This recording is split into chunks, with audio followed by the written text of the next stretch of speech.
प्यारे दोस्तों, आज हम आपको वाक्य सुनाने वाले हैं। एक मासूम बच्चा जो माँ की कब्र से लिपट कर रो रहा था। बच्चे के रोने पर माँ कब्र से बाहर आ गई। बच्चा जब माँ की कब्र पर रो रहा था तो माँ की रूह कब्र से बाहर निकल आई। माँ क्या होती है और जब इसकी औलाद को तकलीफ पहुंचती है तो इस पर क्या बीतती है। आज का यह हैरत अंगेज वाक्य सुनकर आपका ईमान ताजा हो जाएगा। माँ से मोहब्बत करने वाले इस वाक्य को आखिर तक जरूर सुनिए। यह वाक्य है भारत के एक गांव का। इस गांव में एक गरीब औरत और इसका शौहर अपने एक बेटे के साथ रहते थे। नाजरीन, यह वाक्य इस औरत का है। वो औरत बहुत ही नेक और परहेजगार थी। इस औरत का नाम जैनब था।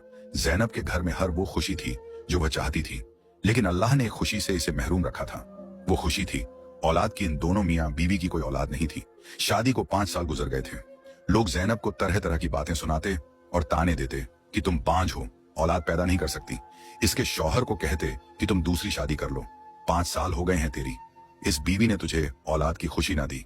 जैनब जब लोगों की ये बातें सुनती तो दिल ही दिल में रोने लग जाती। वह अल्लाह से दुआ करती कि या अल्लाह, मेरा ईमान तुझ पर है। अगर तू मेरी दुआ नहीं सुनेगा तो कौन सुनेगा ये ताने। ये लोगों की बातें मेरा दिल तोड़ रही हैं। अगर मेरी किस्मत में औलाद तूने नहीं लिखी तो मुझे नहीं पता। तू मेरी किस्मत में औलाद लिख दे, क्योंकि तू तो दुआ मांगने वालों की दुआ कबूल करता है। इसी तरह कुछ ही दिन गुजरे थे। अल्लाह ताला ने जैनब के तवक्का इनाम इसे दे दिया। एक दिन जैनब की तबीयत खराब हुई। जब इसका शौहर इसे डॉक्टर के पास लेकर गया तो डॉक्टर ने बताया कि तुम्हारी बीवी मां बनने वाली है। ये बात सुनकर दोनों मियां बीवी खुशी से फूले ना समाये। जैनब अल्लाह का शुक्र अदा करने लगी। अब वह दोनों बहुत खुश रहने लगे। जो लोग इन्हें ताने देते थे, अब वही लोग इनकी तारीफें कर रहे थे कि अल्लाह ने इसके तवक्कल का इनाम दे दिया। ये सब्र करती रही और लोगों की बातें सहती रही। जैनब बहुत खुश थी। इसका शौहर भी इससे बहुत खुश था। आखिरकार वो दिन भी आ गया जिस दिन जैनब ने एक प्यारे से बेटे को जन्म दिया। जब जैनब ने बेटे को पैदा किया तो खुदा का करना ऐसा हुआ कि जैनब की तबीयत बच्चे की जचगी के दौरान अचानक से बहुत बिगड़ गई। इस दर्द के साथ वह इस दुनिया से चली गई। जैनब वफात पा चुकी थी। इसका शौहर एक तरफ खुशी देखकर और दूसरी तरफ अपनी बीवी की जुदाई देखकर बहुत परेशान था। वह अंदर से टूट चुका था। एक तरफ अल्लाह ने बेटे की खुशी दी, इसी तरफ उसकी बीवी इसे छोड़कर चली गई। वह अपने बेटे को भी ना देख सकी। जिस औलाद को पाने के लिए वह तड़प रही थी, आखिरी वक्त में अपने बच्चे का चेहरा भी ना देख सकी। अब मैं क्या करूंगा, इसके बगैर मैं अपने बच्चे को कैसे पालूंगा। वह बहुत रोने लगा, क्योंकि इसे अपनी बीवी से बेइंतहा मोहब्बत थी। वह कहने लगा कि तू मुझे छोड़कर मत जा, मैं तेरे बेटे की परवरिश तेरे बगैर कैसे करूंगा। लेकिन क्या हो सकता है, आजमाइश बहुत बड़ी थी। अल्लाह ताला ने इसे हौसला दे दिया और वह सब्र कर गया। वह अपने बच्चे का ख्याल खुद रखने लगा। जैनब की ख्वाहिश थी कि इसके बेटे का नाम हैदर हो, तो इसने अपनी बीवी की ख्वाहिश पर अपने बेटे का नाम हैदर रखा। ऐसे ही दिन गुजरते गए और हैदर थोड़ा बड़ा होता गया। इसका बाप इसकी अच्छी तरह परवरिश कर रहा था। इसे माँ की कमी कभी महसूस ना होने दी। इसे अच्छे स्कूल में दाखिल करवा दिया। अब वो अपने बेटे की माँ भी थी और बाप भी था।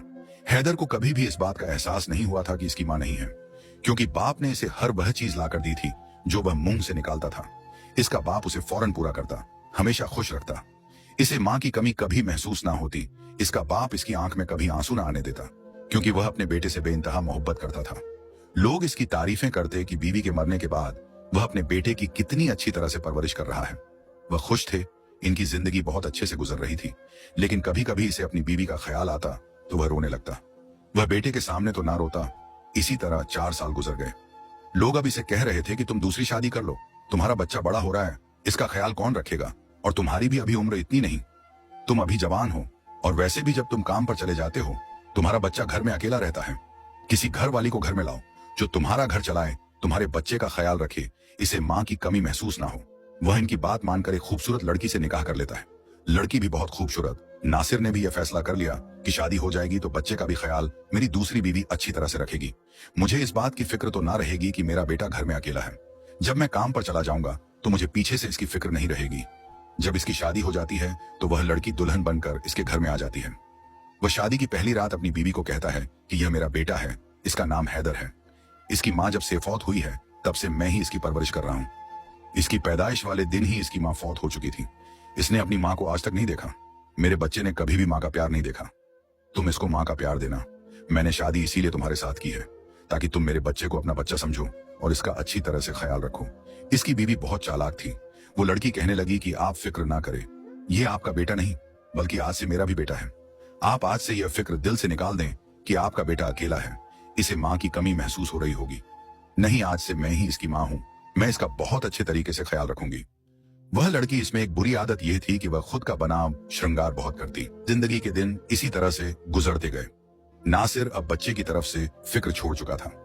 वह मुतमिन था कि इसे मां मिल गई है और मेरी दूसरी बीवी इसका ख्याल रख रही है। बच्चा भी बहुत खुश था। इसका दिल नई मां के साथ लग गया था। लेकिन यह औरत अब बच्चे से चिढ़ने लगी थी, क्योंकि वह इसे हंस